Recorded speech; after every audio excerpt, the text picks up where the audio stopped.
नमो बुद्धाय। इस नई गहन परिचर्चा में स्वागत है। आज हम एक बहुत ही गहरे और दार्शनिक विषय पर बात करने वाले हैं। मतलब? हाँ, मतलब ये केवल एक चर्चा नहीं है, ये एक सतत ज्ञान यात्रा है। सही कहा। और इस ज्ञान यात्रा के इस चरण में हमारा मुख्य आधार है बुद्धा ज्ञानपथ ऑफिशियल, जो कि मानवता, करुणा और श्रेष्ठ समाज के निर्माण के लिए पूरी तरह से समर्पित है। तथागत के दर्शन और उनके विचारों को समझना सच में एक अद्भुत अनुभव है। बिल्कुल। तो आज हम प्राचीन और ऐतिहासिक ग्रंथ मिलिंद पन्नों और खास तौर पर उसके पहले भाग, जिसे बाहिरा कथा कहते हैं, उस पर गहराई से चर्चा करेंगे। और हाँ, इस परिचर्चा के अंत में एक बहुत ही गहरा प्रश्न रखा जाएगा, जो बोध को और गहराई में ले जाएगा।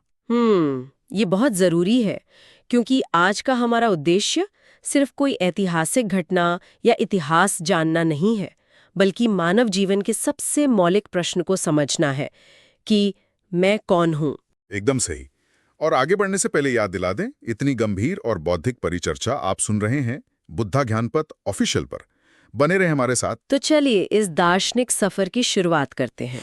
तो जरा कल्पना कीजिए एक ऐसे व्यक्ति की, राजा मिलिंद, जिसके पास असीमित सत्ता है, अपार धन संपत्ति है, एक विशाल साम्राज्य है और इशारों पर चलने वाली एक अजेय सेना है। हाँ, मतलब बाहर से देखने पर वो दुनिया का सबसे शक्तिशाली इंसान है। सब कुछ एकदम परफेक्ट। बिल्कुल परफेक्ट। उसका हर आदेश कानून है। लेकिन जब रात को वो अपने आलीशान कक्ष में सोने की कोशिश करता है तो उसे नींद नहीं आती। एक गहरी बेचैनी है भीतर। हाँ, उसे अचानक ये एहसास होने लगता है कि जिस मैंने ये सब इकट्ठा किया है, जिस अहंकार को वो इतना महत्व दे रहा है, शायद उसका कोई वास्तविक और स्थायी वजूद ही नहीं है। और अचानक वो पूरा सत्ता का ढांचा उसे बेमानी लगने लगता है। देखिए, ये एक बहुत ही भयानक और गहरा मनोवैज्ञानिक संकट है। सच में? जब बाहर की सारी उपलब्धियां, सारा पैसा भीतर के उस खालीपन को ढकने में नाकाम हो जाते हैं, तब इंसान वास्तविकता के सबसे कठोर सवालों से टकराता है। इसे आज के समय से भी तो जोड़ सकते हैं ना? बिल्कुल जोड़ सकते हैं। मतलब आज के जमाने में किसी के पास सफलता हो, बड़ा बैंक बैलेंस हो, सारे संसाधन हो, लेकिन रात में नींद ना आए क्योंकि भीतर एक शून्यता है। हाँ, एकदम सटीक बात है। और राजा मिलिंद इन सवालों से भागते नहीं है, वो समाधान खोजने की कोशिश करते हैं। वो अपने दरबार में बड़े बड़े विद्वानों को बुलाते हैं ना? पूरे राज्य के सबसे ज्ञानी लोगों को बुलाया जाता है। महीनों तक शास्त्रार्थ चलता है। दार्शनिक आते हैं, अपने ग्रंथों के श्लोक पढ़ते हैं, शब्दों और परिभाषाओं के पहाड़ खड़े कर दिए जाते हैं। लेकिन उन सबसे कोई फायदा नहीं होता। राजा की बेचैनी वैसी की वैसी रहती है। बिल्कुल, विद्वानों के तक राजा के उस आंतरिक खालीपन को भर नहीं पाते।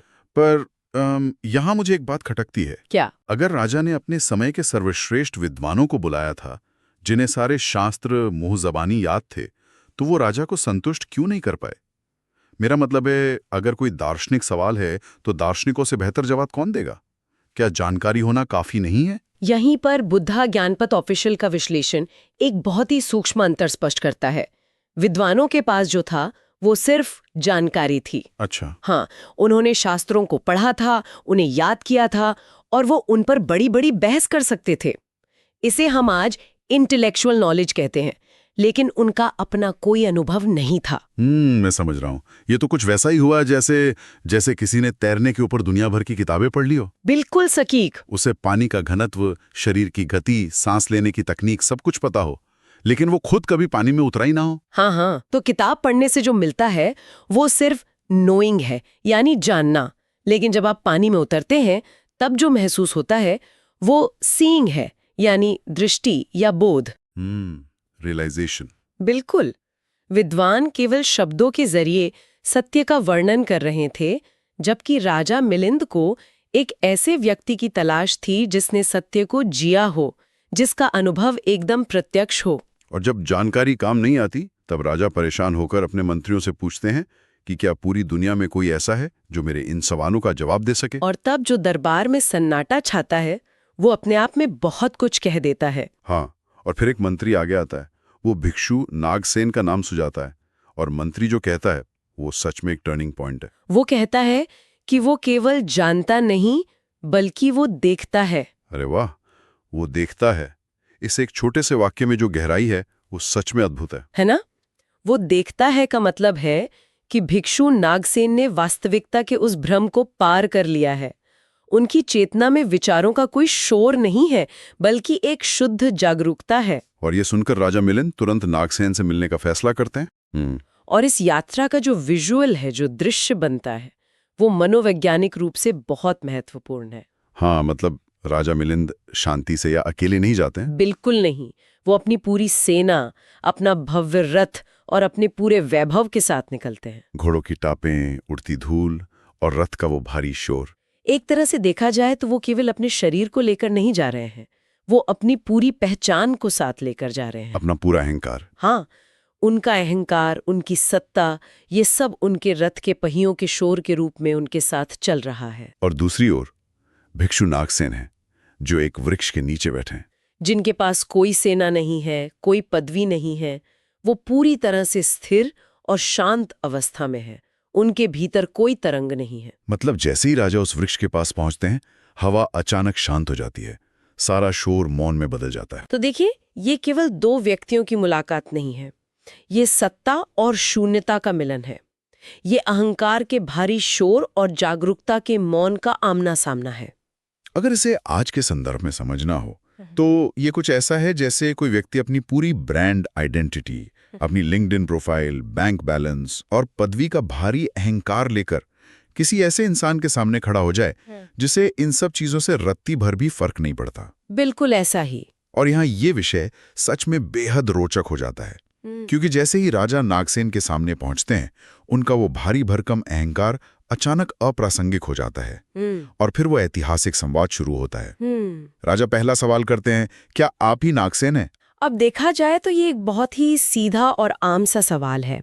हम सब अपनी रोजमर्रा की जिंदगी में ऐसे ही बात शुरू करते हैं। कोई सामान्य व्यक्ति होता तो अपना परिचय अपनी उपलब्धियों से देता। हाँ, लेकिन नागसेन का उत्तर पूरी तरह से अप्रत्याशित था। उसने राजा के अहंकार की नींव को ही हिला दिया। उन्होंने क्या कहा था? नागसेन पूरी स्पष्टता से कहते हैं, राजन, लोग मुझे नागसेन कहते हैं, पर वास्तव में नागसेन नाम का कोई स्थायी तत्व यहाँ मौजूद ही नहीं है। मुझे राजा मिलिंद की तरफ से थोड़ा तर्क करने दीजिए। हाँ, बताइए। क्योंकि ये बात हजम करना किसी के लिए भी मुश्किल है। अगर कोई मुझसे मेरा नाम पूछे और मैं कहूँ कि मैं कोई स्थायी तत्व नहीं हूँ, तो ये एक बहुत ही अजीब जवाब लगेगा। राजा की जगह कोई भी होता तो शायद चिढ़ जाता। बिल्कुल, मतलब अगर नागसेन कोई है ही नहीं तो वो जो सामने बैठकर बात कर रहा है, सांस ले रहा है, वो कौन है? देखिए, ये एक बहुत ही स्वाभाविक और तार्किक आपत्ति है और राजा मिलिंद ने भी ठीक यही तर्क दिया था। अच्छा। हाँ, राजा ने तुरंत पलटवार किया और पूछा, अगर नागसेन कोई स्थायी सत्ता नहीं है तो फिर भिक्षा कौन ग्रहण करता है, धर्म का पालन कौन करता है? सही बात है। और तो और राजा ने पूछा, जो व्यक्ति मेरे सामने बैठा है वो कौन है? क्या तुम्हारे बाल नागसेन हैं? क्या तुम्हारे नाखून, दांत या त्वचा नागसेन है? और नागसेन हर चीज के लिए नहीं कह देते। हाँ, राजा शरीर के हर अंग का नाम लेते हैं, यहाँ तक कि भावनाओं और विचारों का भी नाम लेते हैं। और नागसेन बस यही कहते हैं, नहीं, ये मैं नहीं हूँ। तो यहाँ आकर तो बात एक तरह के दार्शनिक गतिरोध यानी डेडलॉक पर पहुंच जाती है। अगर मैं मेरा शरीर नहीं हूँ, मेरी भावनाएं नहीं हूँ, विचार नहीं हूँ, तो फिर क्या सब कुछ एक शून्य है? और इसी गतिरोध को तोड़ने के लिए नागसेन वो बहुत ही प्रसिद्ध रूपक प्रस्तुत करते हैं, जिसे दर्शन शास्त्र में रथ का दृष्टांत या द चैरियट एनालॉजी कहा जाता है। ये इस पूरे विश्लेषण का सबसे गहरा हिस्सा है। हाँ, ये एनालॉजी मैंने सुनी है, पर इसे गहराई से समझना चाहूंगा। बिल्कुल। नागसेन राजा से पूछते हैं कि वो यहाँ तक कैसे आए। राजा बताते हैं कि वो एक रथ में आए हैं। तो नागसेन फिर राजा के ही तार्किक शैली का उपयोग करते हैं। हाँ। वो पूछते हैं, राजन, क्या रथ का पहिया रथ है? तो राजा ने कहा होगा नहीं। हाँ, फिर नागसेन पूछते हैं, क्या धुरी रथ है, क्या लगाम रथ है, क्या लकड़ी का ढांचा रथ है? और राजा हर बार नहीं में उत्तर देते हैं। बिल्कुल। तब नागसेन कहते हैं, तो राजन, जब पहिया, धुरी, लकड़ी और लगाम इनमें से कोई भी चीज अकेले रथ नहीं है, तो फिर रथ क्या है? क्या इन सब के अलावा रथ नाम की कोई अलग वस्तु कहीं मौजूद है? तब जाकर राजा मिलिंद को वास्तविकता का बोध होता है। मतलब राजा स्वीकार करते हैं कि इन सभी पुर्जों को जब एक खास क्रम में जोड़ दिया जाता है तो उस संयोजन को, उस कॉम्बिनेशन को सुविधा के लिए रथ नाम दे दिया जाता है। एकदम सही।